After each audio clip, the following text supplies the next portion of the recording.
Nadie nos enseña a ser padres, pero qué padre poder aprender juntos. Estás escuchando Enséñame a Crecer, episodio 7. No soy especial, solo soy un niño o niña con discapacidad intelectual. Hola, ¿qué tal? Mi nombre es Lisbeth Ángeles y es para mí un placer poder llegar a ustedes a través de este podcast. Mi objetivo es empoderar a mamás, papás, maestras, maestros y a todas aquellas personas que deseen aprender a través de acciones, sugerencias y estrategias aplicables en el día a día que les permitan acompañar a sus hijos o alumnos en el fascinante viaje por su aprendizaje, porque la meta final es lograr su autonomía.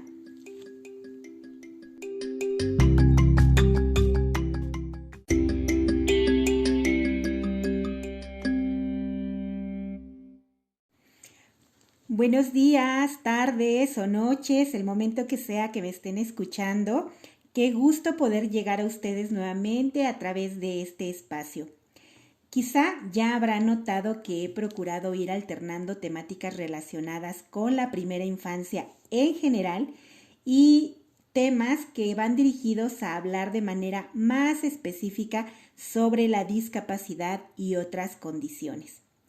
Si esta es la primera vez que me escuchas, déjame contarte que este podcast está dirigido a empoderar a las familias y a los maestros y maestras sobre todos aquellos temas que competen a la primera infancia.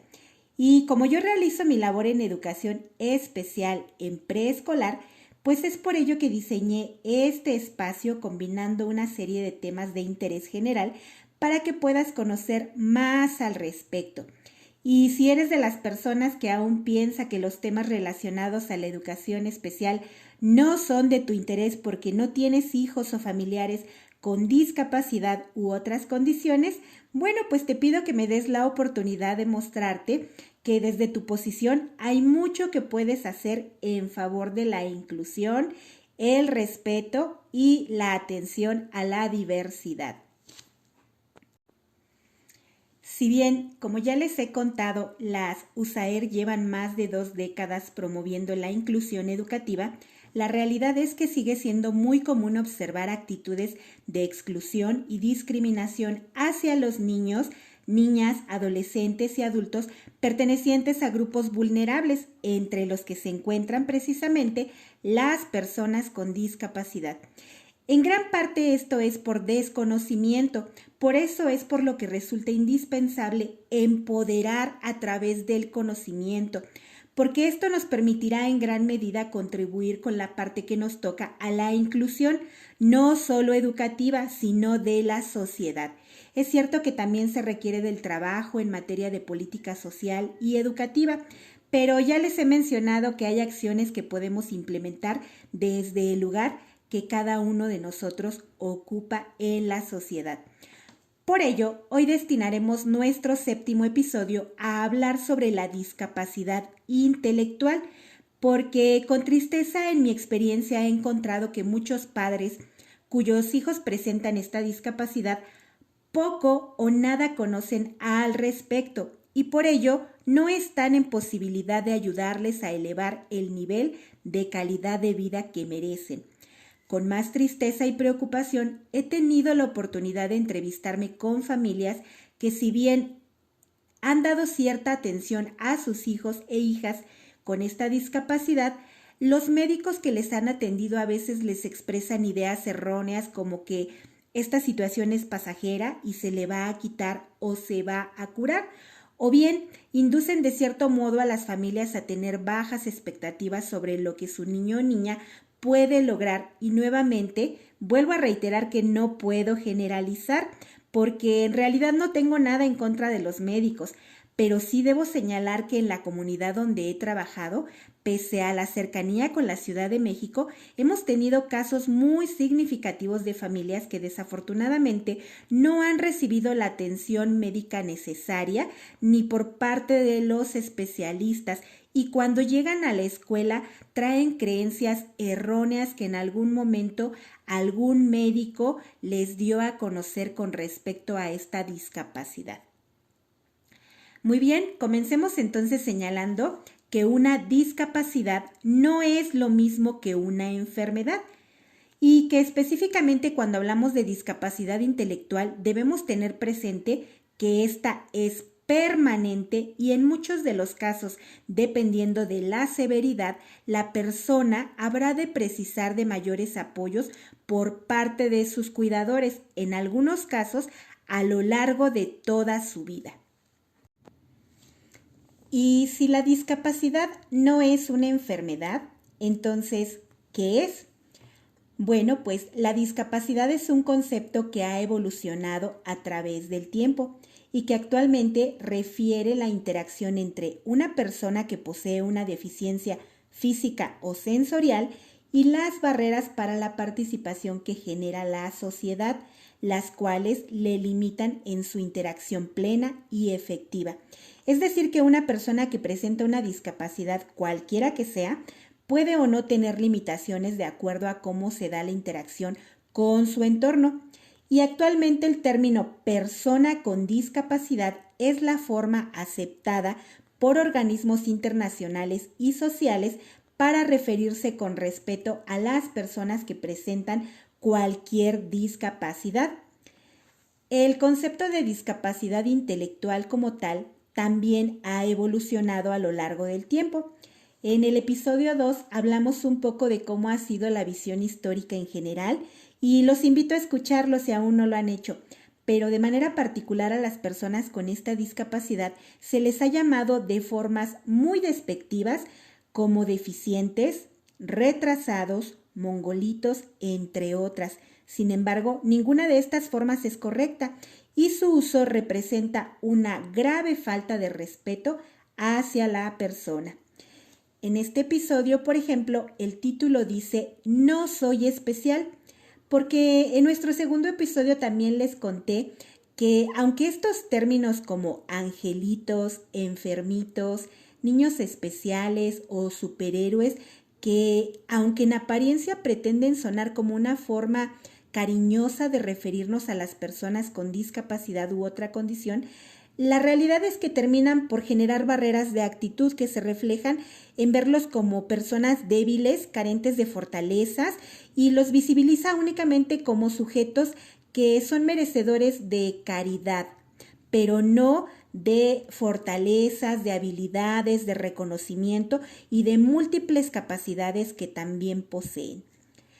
Actualmente, la Asociación Americana de Discapacidades Intelectuales y del Desarrollo definen a la discapacidad intelectual como el conjunto de limitaciones significativas tanto en el funcionamiento intelectual como en la conducta adaptativa, es decir, que la forma en cómo se procesa la información en el cerebro de la persona está limitada y por ello afecta en las formas en cómo esta persona se adapta a las tareas de la vida cotidiana. Para la mayoría de nosotros, acciones como aprender nuestro nombre o algunos otros datos personales, comer sin ayuda y correctamente utilizando los cubiertos, vestirnos, cuidar de nuestro aseo personal y salud en general, aprender a hablar, a leer, a escribir, a dibujar, desplazarnos utilizando algún medio de transporte, elegir cómo pasar nuestro tiempo libre, encontrar un empleo acorde a nuestras capacidades, son actividades que, si bien en la infancia no se enseñan y aprendemos con el apoyo de un adulto o cuidador, conforme vamos creciendo realmente es mínimo el apoyo que requerimos hasta alcanzar nuestra autonomía. Pero en el caso de los niños y niñas con discapacidad intelectual, esto no sucede así y para alcanzar cierto grado de autonomía requieren de apoyos adicionales, tanto médicos, terapéuticos, educativos, familiares y sociales. ¿Y cómo podemos saber quién es una persona con discapacidad intelectual? Bueno, para establecer un diagnóstico de discapacidad intelectual, él o los especialistas tomarán en cuenta los siguientes aspectos. El primero, la presencia de un cociente intelectual o CI de 70 a 75 o menos. El cociente intelectual es esta medición que específicamente, valga la redundancia, mide la capacidad intelectual que cada persona posee. Y para poderlo conocer se requiere de una evaluación estandarizada que debe ser aplicada por una persona certificada. En algunos casos es un psicólogo quien lo hace. El segundo aspecto es que hay limitaciones en la conducta adaptativa. ¿Qué es esto de conducta adaptativa? Bueno, es decir, aquellas actividades que están dirigidas a formar parte de nuestra vida cotidiana, de cómo nos adaptamos precisamente en el día a día, entre las que pueden estar la forma de enseñar y de aprender, la vida en el hogar, que incluye múltiples tareas, desde tender una cama, asear mi propio espacio, bañarme, la vida en la comunidad, que es también la forma en cómo interactuamos con otras personas en diferentes espacios, el empleo que comentaba previamente, a qué nos vamos a dedicar de acuerdo a nuestras aptitudes y capacidades, el cuidado de nuestra salud a través de hábitos de higiene y hábitos de vida saludable en general, nuestra seguridad al saber cómo cuidar de nosotros mismos y de otros, la conducta en general cuando nos referimos a cómo nos comportamos y si estos comportamientos son socialmente aceptados o no, y en general a las formas de relacionarnos con las personas, ya sea a través del habla o de otro tipo de interacciones, la protección de nuestra integridad y del de otras personas y las formas de defendernos. Y finalmente, el inicio de que estas señales de alerta estén presentes antes de los 18 años de edad. Y bien, a partir de esto vamos a definir cuáles son las formas en que se puede presentar la discapacidad intelectual. Bueno, pues uno de los tipos más frecuentes de discapacidad intelectual es el síndrome de Down. En el caso de este síndrome o trisomía 21, que se nombra así debido al número de cromosoma extra en el par 21, este se ocasiona por cambios en la forma del desarrollo corporal y cerebral del bebé, lo que puede causar retrasos intelectuales y físicos. Esta discapacidad también puede ser consecuencia de una enfermedad, tal como la meningitis, la tosferina o el sarampión en la mamá, o puede desarrollarse a causa de la exposición a toxinas, por ejemplo, el mercurio. Puede también ser causada por una malformación cerebral, alguna enfermedad de la madre, la exposición a alcohol, a drogas, una infección fuerte en el embarazo, y es por ello que resulta importante que una mujer embarazada reciba el debido seguimiento médico durante su embarazo y, de ser posible, desde que está planeando en embarazarse, para que éste llegue en las mejores condiciones posibles. También encontramos el síndrome alcohólico fetal, condición que puede ocurrir en un niño o niña cuya madre ha bebido alcohol durante todo su embarazo y por ende, pues esta situación pudiera ser prevenible si hubiera un tratamiento adecuado al alcoholismo materno. Y otra forma en la que la podemos observar a la discapacidad intelectual es por el síndrome X frágil, que resulta de afecciones genéticas, defectos congénitos e infecciones que ocurren antes del nacimiento. En estos tres casos es necesario enfatizar que estos síndromes aparecen desde la gestación y por tanto son de nacimiento.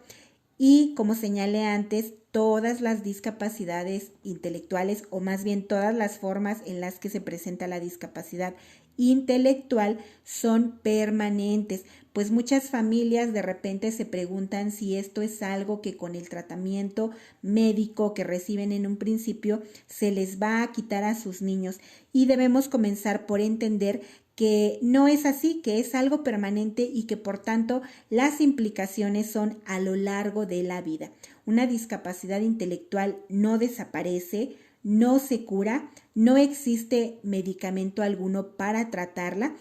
y los apoyos médicos, por tanto, van dirigidos al diagnóstico, a la estimulación temprana, a la educación del niño o niña, a la terapia ocupacional para elevar la calidad de vida y su autonomía, y en algunos casos el tratamiento médico que reciben va relacionado a la comorbilidad, es decir, a la relación que tiene esta discapacidad con otras enfermedades que pudiera presentar el niño o niña.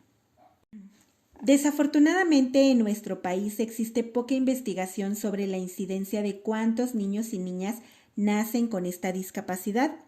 En general son pocos los especialistas que hay para tratarla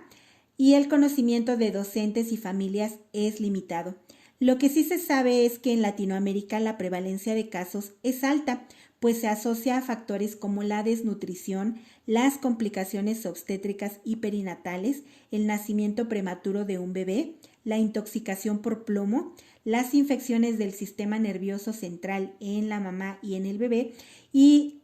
la pobreza. Y esto también es importante comprenderlo porque, como les comenté en el episodio 5, el nacimiento de un hijo o hija con una discapacidad altera por completo la dinámica familiar. Muchas veces los padres se quedan en esta etapa de enojo, intentando encontrar quién tiene la culpa, y se puede perder tiempo valioso en la atención del niño o niña. Otros factores que pueden predisponer el nacimiento de un bebé con esta discapacidad y que es importante considerar son el ser mamá y papá a muy temprana edad. Recordemos que en nuestro país cada vez se inicia vida sexual a más temprana edad, tanto en hombres como en mujeres. Sin embargo, esto no significa que el cuerpo de la mujer esté preparado para un embarazo o que el esperma del hombre sea lo suficientemente sano. Otra causa puede ser la edad avanzada en ambos padres, pues esto también supone un alto riesgo y desde luego que con la edad también disminuye la salud del óvulo y del esperma. También puede ser por adicciones al alcohol y a drogas en uno o ambos padres, preeclampsia en la mamá, y en otros casos también puede suceder la aparición de esta discapacidad posterior al nacimiento, ya sea por muerte neuronal ocasionada por hipoxia en el nacimiento, es decir, que al momento de nacer el bebé no respiró adecuadamente y no se oxigenó el cerebro. También puede ser por algún accidente, por meningitis en el bebé y encefalitis al momento del nacimiento, tumores cerebrales, y una causa en especial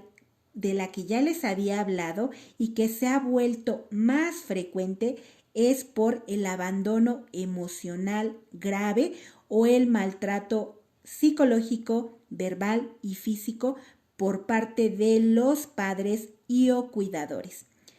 Y aquí me gustaría hacer un alto y detenernos a analizar esta última causa porque tristemente se ha vuelto, como mencioné, más frecuente,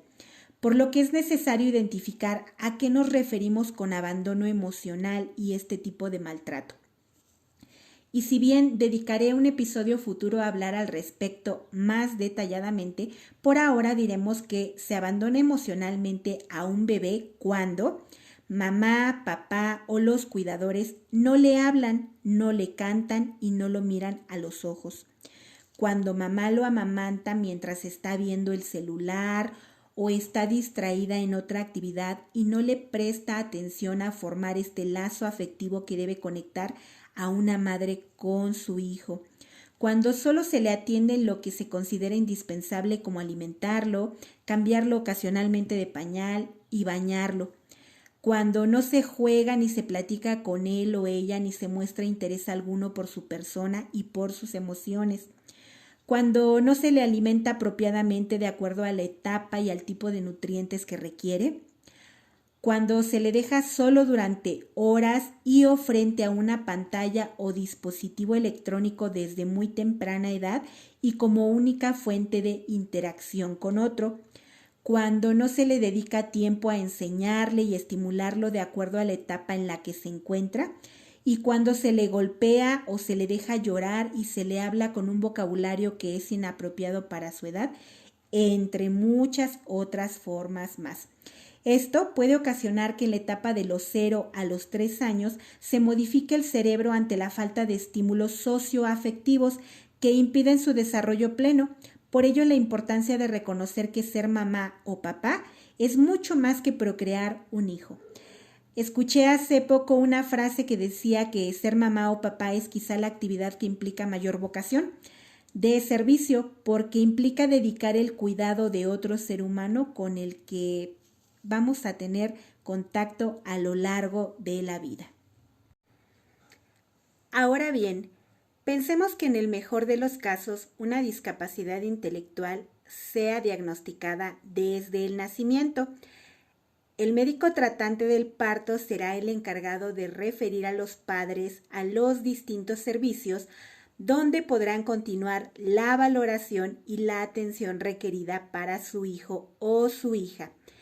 Pero en caso de que no se les dé a conocer un diagnóstico o la discapacidad surja posterior al parto, daré a conocer algunos signos de alerta que pueden servir a los padres y a la familia en general como un referente para identificar que algo no anda bien en el desarrollo de ese bebé. ¿Qué podemos observar? Bueno, pues entre los 4 y 7 meses de edad podremos darnos cuenta que no reconoce cambios entre las superficies, es decir, que en realidad si está en la cama o si está en el piso o si lo colocamos sobre el pasto, no muestra interés alguno por su textura. No busca el juego mutuo, ya sea con otros bebés, con un adulto, consigo mismo. Y no reconoce imágenes o personas conocidas. Entre los 8 y los 12 meses podemos ver que nuestro bebé no busca objetos escondidos cuando las mamás o los papás hacen estos juegos de colocarse ellos mismos detrás de una cobijita y aparecer y desaparecer o tratar de quitar de su vista algún objeto, realmente el bebé no mostrará ningún interés por buscarlo. Tampoco muestra interés por el uso correcto de los juguetes u objetos, es decir, que podemos tener a su alcance una sonaja, un cochecito, una pelota y en realidad quizá solo se los lleva a la boca o los observa, pero no aprende cómo debe jugarlos. No reconoce quién es él o ella. En este periodo muchas mamás empiezan a colocarlos frente al espejo y el bebé es capaz de observar su reflejo y de saber que es él o ella quien se refleja ahí. En el caso de estos bebés ni siquiera hay como tal una expresión facial que nos indique gusto por la imagen que contempla. Y no le interesa ser independiente porque no está en posibilidad de serlo, por lo que a pesar de ya contar con 1 año de edad, prácticamente requiere apoyo para cualquier actividad de la vida diaria. Entre los 2 años podemos observar que no entiende diferentes conceptos, desde los más simples hasta algunos más complejos, como qué es hoy, qué es mañana, quién es él, quién es otra persona. No comprende las expresiones faciales, es decir, que observa el rostro de las demás personas, pero no logra identificarlos con una emoción como la tristeza o la felicidad. Es incapaz de relacionar estos sentimientos a un evento, es decir, que no sabe cuándo se siente feliz o en qué momento siente miedo. No logra utilizar o entender símbolos, ya sea trazos, dibujos, algunas letras que pudieran empezar a ser familiares para él. No logra utilizar oraciones cortas para poderse comunicar con otras personas, por lo que a lo mejor puede haber un lenguaje que es todavía a nivel de señas, de gestos, de sonidos guturales, pero sin llegar a formar palabras. y no logra modular el tono de su voz, por lo que lo mismo puede hablar bajito que gritar en momentos en los que a la mayoría nos parecieran inapropiados. Entre los 3 años podemos observar que no realiza actividades por sí solo, no tiene una clara intención de por qué debe hacer las cosas, solamente las hace por imitación y si hay la exigencia de un adulto. No distingue entre un ser vivo y uno que no lo es y no entiende las situaciones sociales que participa en diferentes ocasiones, como estar en la escuela, estar en una fiesta, un saludo, una despedida. Entre los 4 años aproximadamente no logra recordar experiencias sociales que ha vivido, como el festejo de un cumpleaños o un paseo que pudiera ser significativo para la mayoría de los niños. No responde ante la angustia de los demás porque sigue sin comprender las emociones. No comprende indicaciones que pueden ser desde algo muy simple como decirle tráeme la escoba hasta algunas de mayor complejidad. Y no cuestiona ni dialoga con otros adultos y otros niños de edades similares. Aproximadamente a los 5 años podemos ver que no comprende el uso de los objetos, de los juguetes, por lo tanto no sabe para qué se pueden utilizar, ni cómo funciona, ni tiene interés alguno en utilizarlos. No se muestra activo frente a otros niños, puede permanecer quieto, aislado y sin involucrarse en las actividades o juegos que otros realizan. No logra concentrarse o recordar eventos o situaciones que se le hayan enseñado, aunque haya sido el día anterior. No se interesa por hacer reír a otros o formar lazos de amistad y no entiende conceptos ya más complejos como el tiempo, como el espacio, como los números, las letras, las relaciones de tamaño y formas geométricas. Estos indicadores, si los observamos en cada alguna de las etapas de desarrollo del niño, nos darán cuenta que algo no anda bien con su desarrollo y que por lo tanto este pequeño o pequeña precisa de una evaluación y de un acompañamiento en todas las áreas de su vida. Ya en nuestro tercer episodio hablamos de los hitos del desarrollo, que son estas destrezas y habilidades y o capacidades que cada bebé debe adquirir de acuerdo a la edad en la que se encuentra. Por lo tanto, esto nos permite identificar que un niño o niña con discapacidad intelectual probablemente no los va a adquirir dentro de estas etapas esperadas comúnmente para la generalidad de los niños, o bien que para adquirirlos va a necesitar de mayor tiempo, de apoyos específicos y de mucha paciencia por parte de sus cuidadores o padres de familia. Y bueno, también habrá que tener presente que en algunos casos donde la discapacidad intelectual es muy severa, habrá algunas de estas habilidades y capacidades que los niños no estarán en posibilidad de alcanzar aún con la edad, sobre todo en aquellas capacidades que implican el proceso de abstracción, habilidades superiores del pensamiento como el razonamiento, el análisis, la síntesis. Y bueno, esto será importante también para saber hasta dónde podemos enseñar alguna situación y hasta dónde también este niño o niña requiere de ajustes específicos en la parte académica. Muy bien, y si eres educadora y los padres no te reportaron ningún diagnóstico,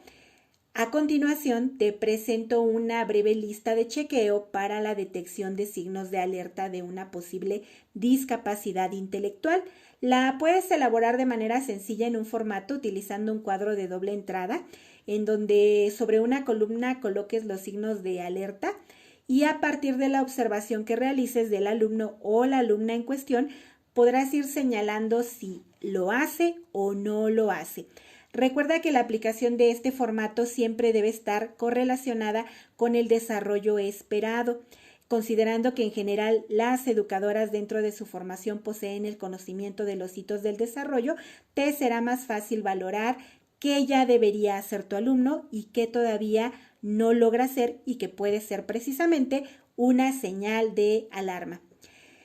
Si se observan al menos un signo de alerta, esto será ya un indicador importante para comunicar oportunamente a los padres o tutores y darles a conocer la situación que observas, que será necesario buscar el apoyo de un especialista que llevará a cabo una evaluación más detallada al respecto, recordando que nosotros como maestros no podemos emitir un diagnóstico.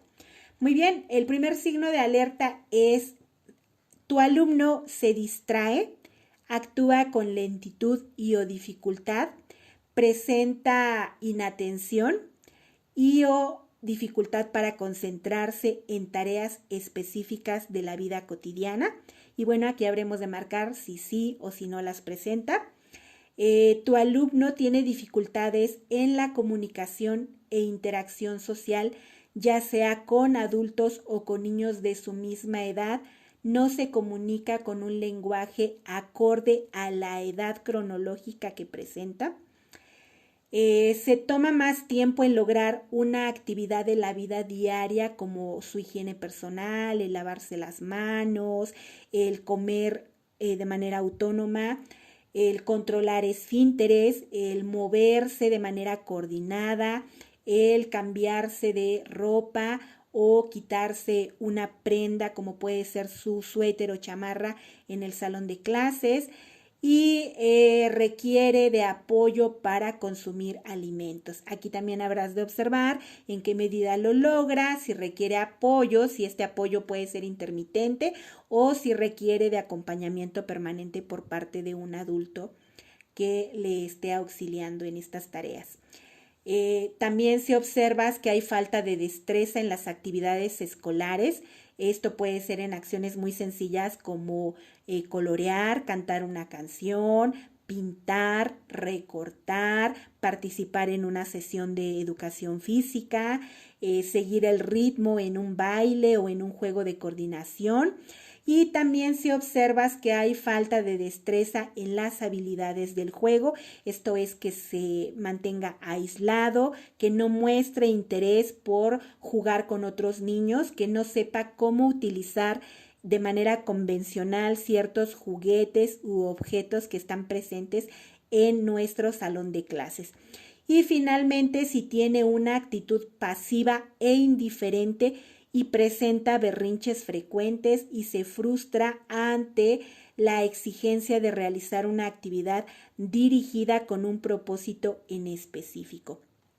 Si tú como educadora o educador observas estos signos de alerta de manera cotidiana, no importa en qué momento del día sea o en qué actividad estén realizando, que de manera general veas serias dificultades para que tu alumno o alumna acceda, probablemente estamos hablando de una discapacidad intelectual, pero como mencioné, es importante una valoración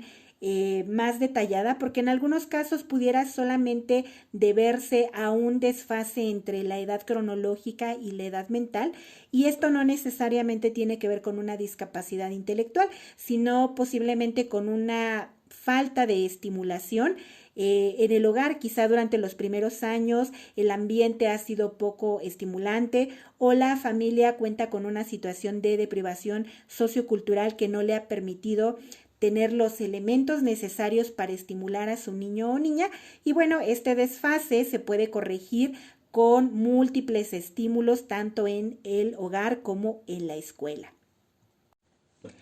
Para los padres de familia, una vez que cuenten con un diagnóstico o aun cuando no cuenten con él, será importante dar continuidad a la atención médica de estimulación temprana y estimulación en el hogar, de terapia ocupacional, así como iniciar lo antes posible la escolarización y brindar el apoyo necesario a la educadora. De preferencia, se recomienda que la escuela cuente con el servicio de USAER o algún otro tipo de apoyo psicopedagógico, porque esto será de suma importancia para acompañar el aprendizaje de su hijo.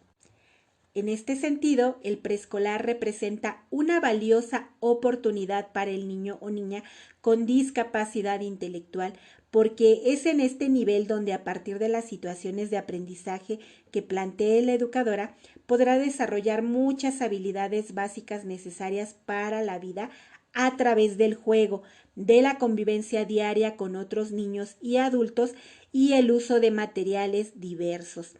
Comúnmente los padres de familia suelen preguntarse cuál es la mejor alternativa escolar para su hijo o hija. Bueno, recordemos que de acuerdo a la legislación vigente, un niño con o sin discapacidad tiene derecho a recibir educación en cualquier institución educativa. Sin embargo, reitero que es mejor que en estos casos la escuela cuente con los apoyos necesarios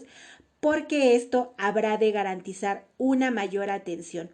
En las escuelas públicas se encuentran las USAER, como en el caso del Estado de México, pero en la Ciudad de México encontramos al servicio llamado UDEI, Unidad de Educación Especial y de Educación Inclusiva, pero también existen algunos colegios particulares que cuentan con personal de apoyo psicopedagógico y desde luego también está la Fundación John London Down, AC, que brinda servicios educativos y que pueden contactar a través de su sitio web.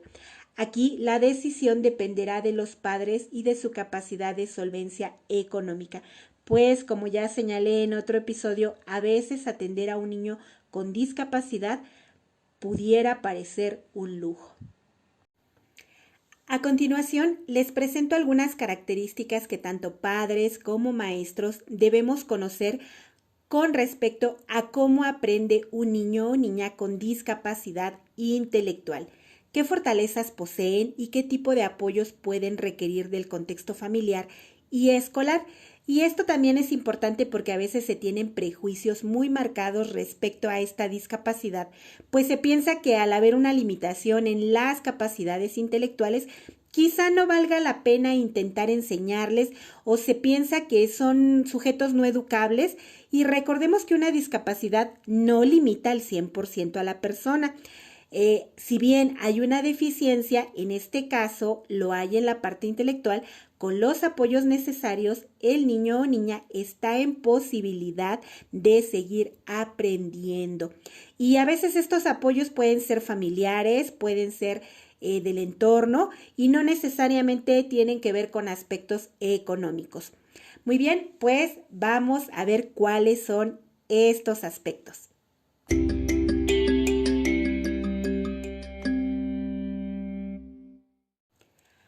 ¿Cómo aprenden los niños con discapacidad intelectual? Bueno, pues su desarrollo cognitivo es más lento. A veces requerirán de muchas más oportunidades y repeticiones para apropiarse de un aprendizaje, en especial si este es complejo o abstracto. También pueden presentar dificultades en la expresión del lenguaje verbal. Llegan a cometer errores al hablar y en su pronunciación, por lo que será importante hablarles en todo momento para ser ejemplo de cómo se estructura una idea, una oración y un diálogo, estimularles precisamente a través del diálogo, de la lectura, de la música, del juego y del canto. Estos pequeños y pequeñas también pueden presentar un retraso en el desarrollo físico en general, en la construcción de su esquema corporal y precisarán de ejemplos de un adulto para identificar cuáles son las partes que integra su cuerpo,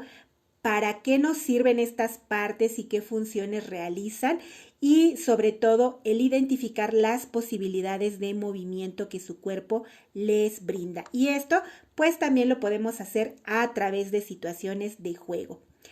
También son niños que pueden presentar fallas en la atención, en la memoria y en la motivación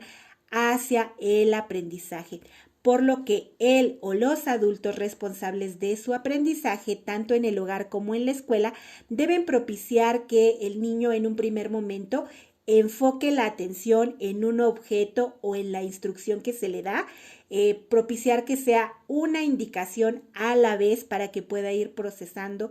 poco a poco, darles oportunidades diversas para memorizar y provocar la curiosidad por explorar su entorno. En algunos niños es necesario el utilizar imágenes o pictogramas que puedan tener a la vista y que esto de alguna manera les permita regresar a observarlos y llevar una secuencia de qué va primero, qué va después y posteriormente integrarlos en su día a día.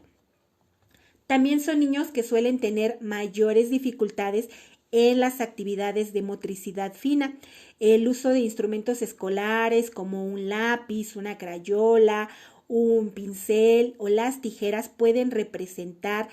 todo un reto en su utilización. En la adquisición también de destrezas finas como el atarse los zapatos, el quitarse una prenda, el abotonar o desabotonarla,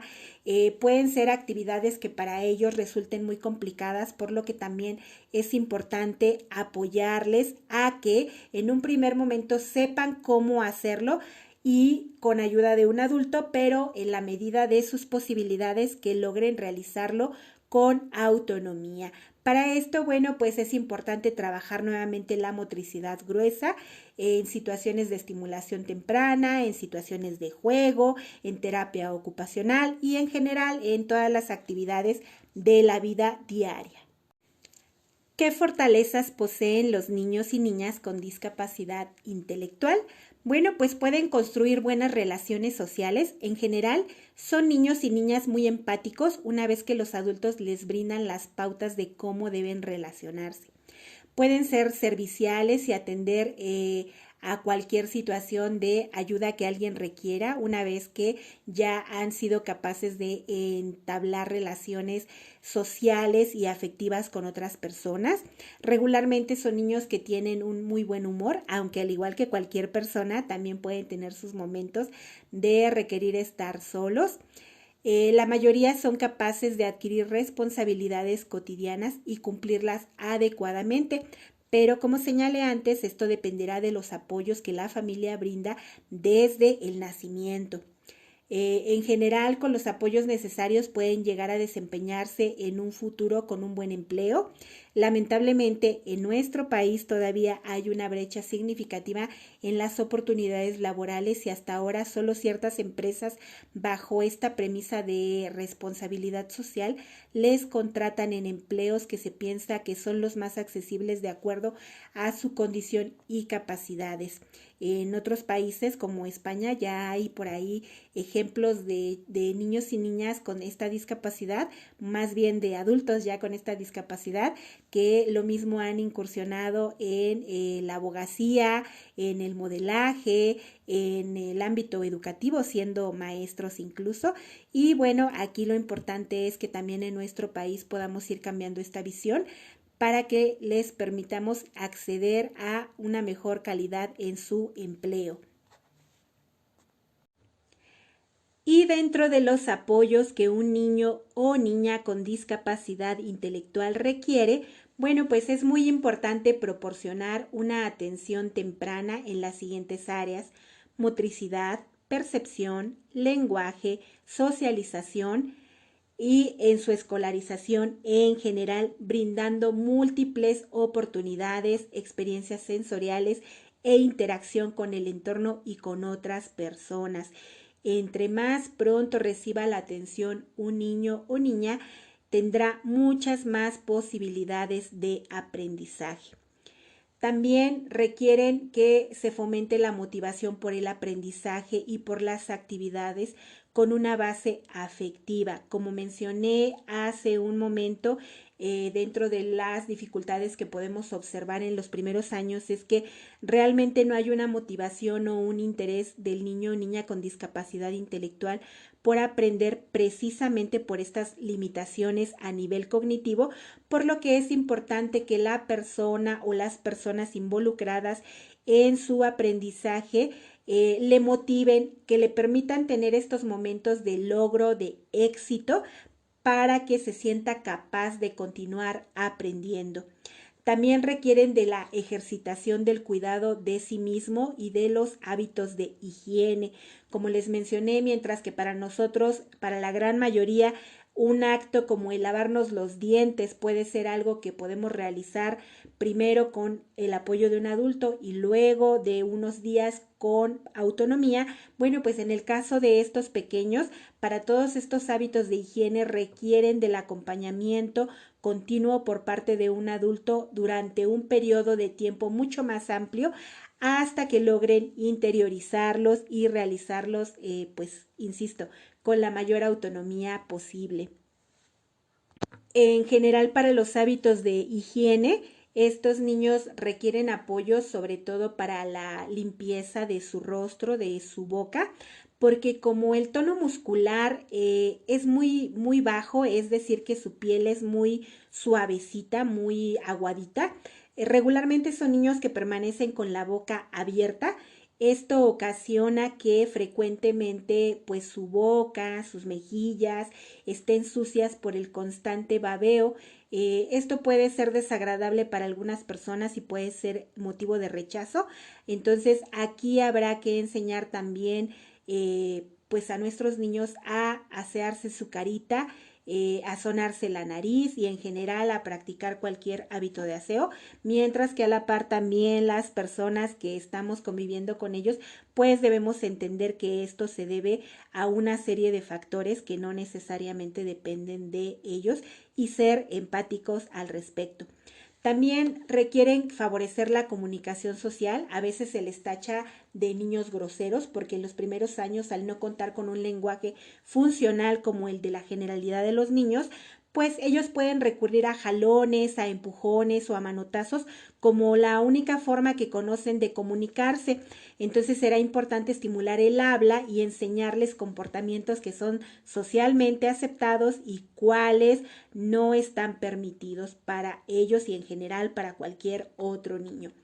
También requieren estimular el uso adecuado del lenguaje expresivo. Vuelvo a lo mismo, es necesario hablar con ellos, no dar por hecho que como no nos entienden, no necesitamos explicarles las cosas. Claro que nos entienden y claro que requieren de muchas más oportunidades para esta comprensión, pero el lenguaje debe de estar presente en todo momento.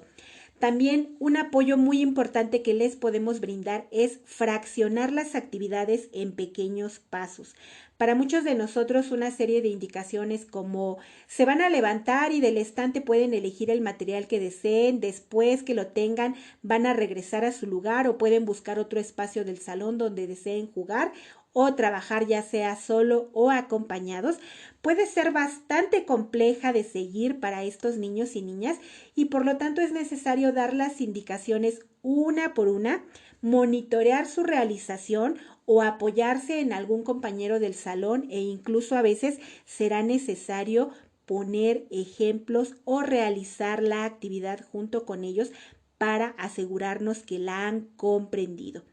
También requieren que los aprendizajes que se generen se den en diferentes contextos, es decir, que lo que se enseña en la escuela también se debe de reafirmar en la casa con la familia y viceversa. Lo que esté aprendiendo en la casa con la familia también deberá reafirmarse en el espacio escolar o en cualquier otro espacio donde el niño esté conviviendo. Es decir, que si la educadora pone una regla de, por ejemplo, levantar los materiales con los que estuvimos trabajando porque eso es lo correcto, bueno, pues en la casa también se habrá de replicar esta misma situación. También son niños que requieren ayuda en los juegos. A veces es necesario explicarles y ejemplificarles cómo se debe de utilizar un cierto material para que ellos comprendan su uso, proponerles actividades cortas para mantener la atención y de ser posible apoyarles a retomar la atención cuando se distraigan. En especial puede ser simplemente llamándole con su nombre, procurando que vuelva a establecer contacto visual con la actividad, con el material o con la persona con la que estaba trabajando. Utilizar el reforzamiento social, mirarlo a los ojos, sonreírle, aplaudirle y decirle lo bien que está haciendo las actividades sin caer tampoco en una situación falsa en donde cualquier mínimo logro se le reconozca. Vamos a tratar también de que los materiales que utilice puedan enfocarse en la percepción visual, que pueda manipularlos, fácilmente, pero en general, bueno, pues son niños que requerirán del uso de materiales concretos. Es decir, si yo voy a enseñar los colores, bueno, pues con este niño quizá lo que puedo hacer es tener al alcance frutas reales o juguetes, prendas de vestir o cualquier otro objeto que él pueda observar, y no solo voy a repetir los nombres de los colores, sino que le voy a pedir que realice acciones como agruparlos, clasificarlos, explorarlos, para que se apropie de una manera más significativa de estos conceptos.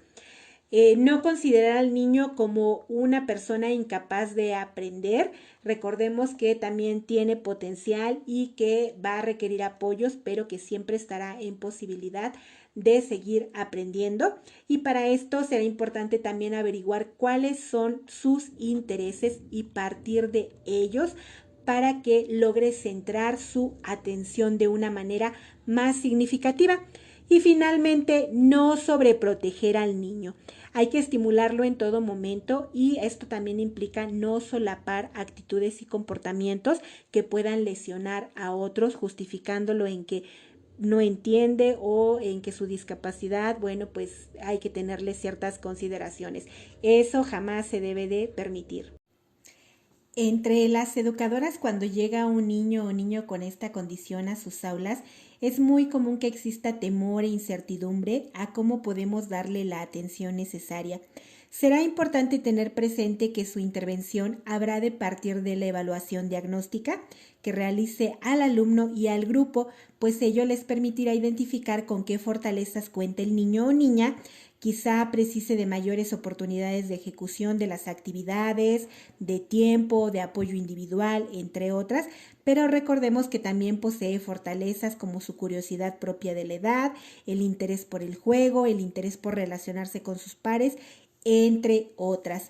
También será necesario reflexionar en cómo lo recibe el grupo y trabajar a la par actividades de sensibilización para que los compañeros del salón no lo sobreprotejan, pues esto suele ser muy común, específicamente en los niños con síndrome de Down. Suele suceder que sus rasgos enternecen a sus compañeros y adultos, y ello puede propiciar que se generen barreras al sobreprotegerlos. Muchas veces he escuchado a los niños decir: es el bebé o la bebé del salón, está chiquita y por eso no habla. Estas ideas pueden propiciar que, por lo tanto, el trato que reciba, en efecto, sea como el de un bebé, y que se le den apoyos que en realidad no necesita en actividades que ya puede realizar por sí mismo o por sí misma, que a lo mejor los adultos no le exijan lo que ya está en sus posibilidades,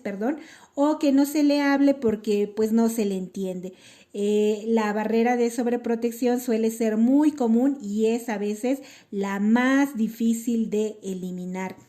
También será necesario que la educadora amplíe sus conocimientos sobre esta discapacidad.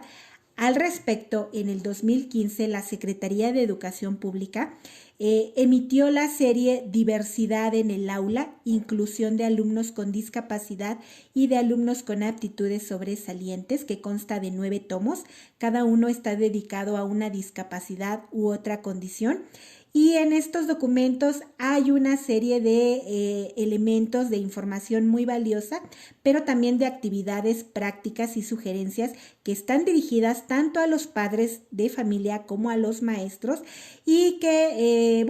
desafortunadamente este material solamente se quedó en las escuelas en las que se cuenta con el servicio de educación especial, y en muchos casos no se les otorgó el valor necesario. Realmente es un material muy valioso, y bueno, si alguno de ustedes desea consultarlo y descargarlo, van a estar disponibles en la página de Facebook Enséñame a Crecer, y ahí ustedes pueden acceder a ellos. Y es una manera muy práctica de comenzar a adentrarse en estos temas. Para los padres de familia también pueden surgir muchos temores, desde cómo va a ser recibido su hijo o su hija en la escuela, si será víctima de burla por su apariencia física y por las dificultades en su conducta adaptativa. cómo se va a defender o a pedir apoyo si lo requiere cuando todavía no se le entiende lo que dice, e incluso en muchos casos uno de los factores que limita el que los envíen a la escuela es que en particular los niños y niñas con discapacidad logran el control de esfínteres tardíamente, por lo que al cumplir los 3 años todavía usan pañal. Esto hace que los papás muchas veces prefieran enviarlos hasta el último ciclo de preescolar, es decir, ya casi llegando a los 5 o 6 años de edad. Y esto, bueno, pues realmente tiene una manera de solucionarse. Será importante que los papás empiecen a trabajar este control de esfínteres, que le dediquen el tiempo necesario para que el niño o niña logre dejar a tiempo el pañal y pueda asistir a la escuela ya en una condición de autonomía al respecto. Y esto es importante también porque recordemos que en general las educadoras o el personal que labora en cualquier institución educativa no tiene permitido tocar a los niños aún en una situación en la que lo requiera, como un cambio de pañal. Y esto se debe sobre todo a la protección a los derechos de los niños y las niñas. Recordemos que en muchas escuelas en diferentes regiones del país se han reportado casos de abusos sexuales infantiles, por lo que es necesario que los papás tomen a tiempo las medidas necesarias.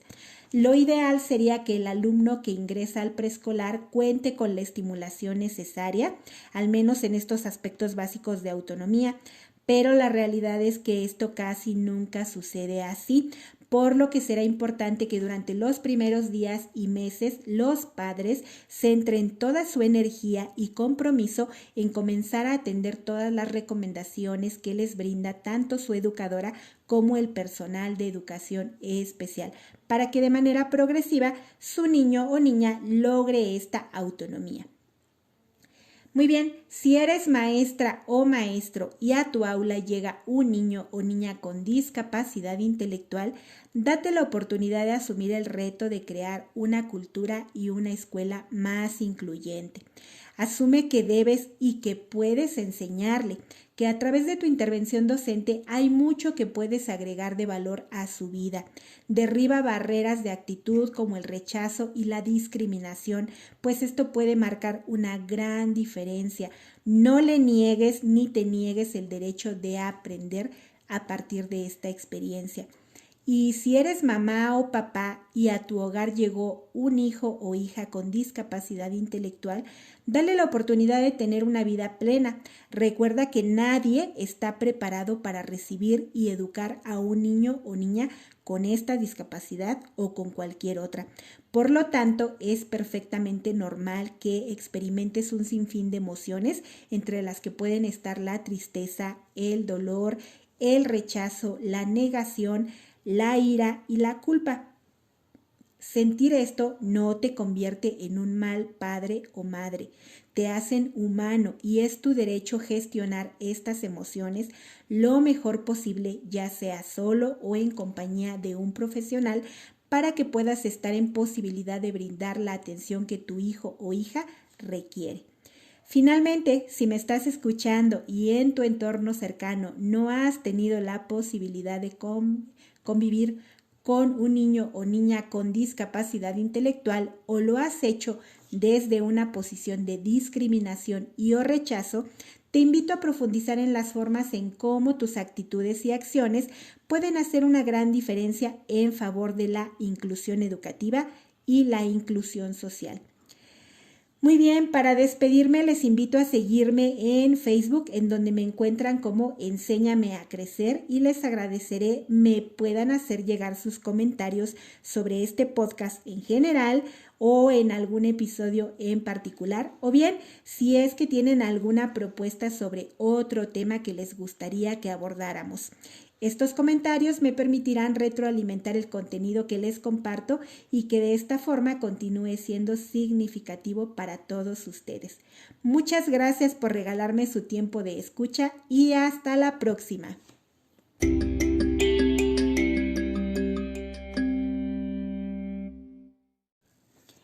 Estuviste escuchando Enséñame a Crecer con Lisbeth Ángeles.